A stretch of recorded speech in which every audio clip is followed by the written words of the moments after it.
Hello everybody, it is Marie here again at Marie Nicole Designs, and I am so happy that you've joined me today. We have a video showing some of the new Distress Spritz from Tim Holtz. You may have seen these around already, but he is releasing the next bundle of colors, and so I have some here to play with today.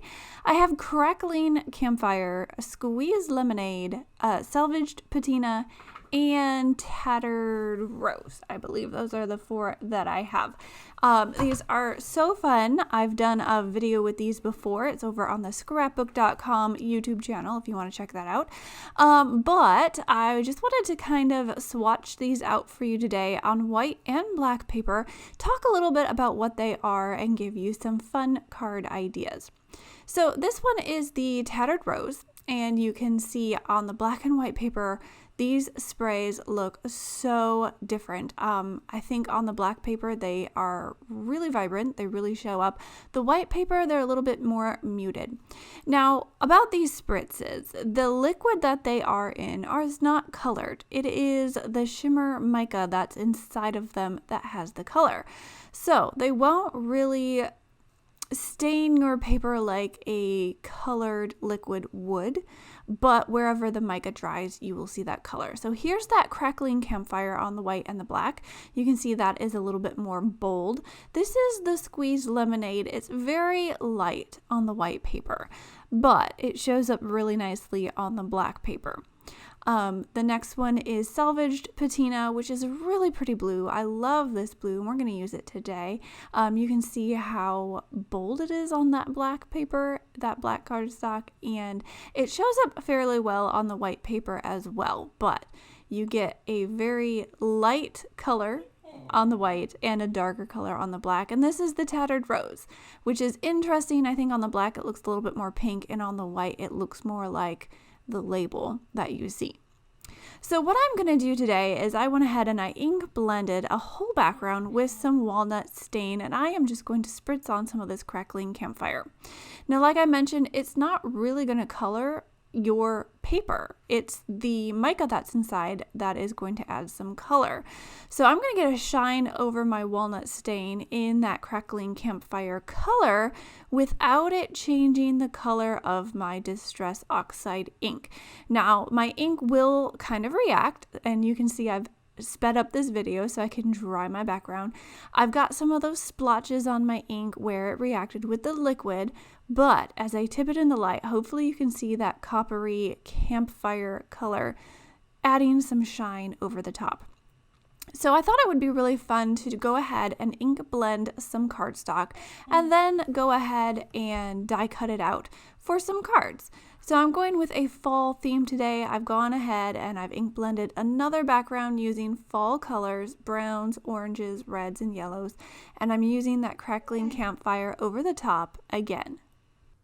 Now you can see some of the bigger splotches here. They kind of soak into the paper, and I'm drying them back, but you might see a few little splotches and places where it's reacting to the ink, but again, it's not going to change the color at all. So you can go ahead and do your ink blending. Just keep in mind that you are putting it over your Distress inks, which react to liquid, so you're going to get some of that spotty texture in the background, which I actually really love. So I did mention I'm going with a fall theme today, so I'm using this cozy foliage dies from scrapbook.com. It's just a really big die set that's got all of these beautiful leaves and branches and things on it. I'm actually using the pine needle branches as just sort of twig branches. It works. I'm using it with my brown there, but I'm layering on all of my dies, getting them as close as I can so I can get as much out of these backgrounds as possible. I don't want to miss or waste any of that gorgeous paper with that shimmer spritz on top. So I am loading them up on my die cutting platform, running them through my machine, and I've got some beautiful little leaves here. Now, obviously this would work with any kind of die cuts on top of paper. You can do flowers, you can do any kind of shapes, and put this spritz over your inks to give it a really fun shimmer. which is what I really love here. Last time I used these sprays on a video, I did it over some embossed stamped images, and it kind of acted as a resist on a black cardstock, and that was really fun too. I'll add a link down below where you can see my other video using these spritzes if you want some more inspiration. But here are the leaves all cut out. You can see I'm tipping it in the light, and they have this shimmery, sheeny shine to them, and it's just going to look really fun on our backgrounds. So I'm also doing it with my little pine cone here and the little branches, and they're just so shimmery. I love it. So these spritzes are fun to play with, fun to put over your Distress inks or any kind of ink that you have. Keep in mind, if you use an ink that reacts to water like Distress inks, you're going to get some splotchy texture, but it's not really going to mess up your ink color. You're going to keep the color that you went ahead and ink blended on. So I'm going to make a little arrangement of my branches and my leaves, but I want to do a background first, and of course I'm using the spritzes. I don't know about you, but I love the fall color palette of oranges and teals. That's kind of what I was going for here. So I'm spraying on that Salvaged Patina on the background. I'm also using some gold watercolor and splattering it on just to make them mix a little bit, and you can see how they kind of mix together. When that watercolor hits the spritz, it kind of spreads out a little. I think that's really fun. And I am going to hit this with my heat tool to speed up the drying process. Now I did notice that as I sprayed on the Salvaged Patina to my background, it didn't have that really bright teal that I was envisioning. It's more of a darker grayish type color, but I still think it looks really great on my background, and I love it with all of my leaves. So I'm adding a little string twine here, tying it into a bow, and I'm going to use this as sort of a line to gather all of my branches and leaves around and glue them down into a little cluster here. Now I'm going to add a thanks sentiment to this card, but I am using another card in a similar style, and I'm going to add a hello sentiment to that one.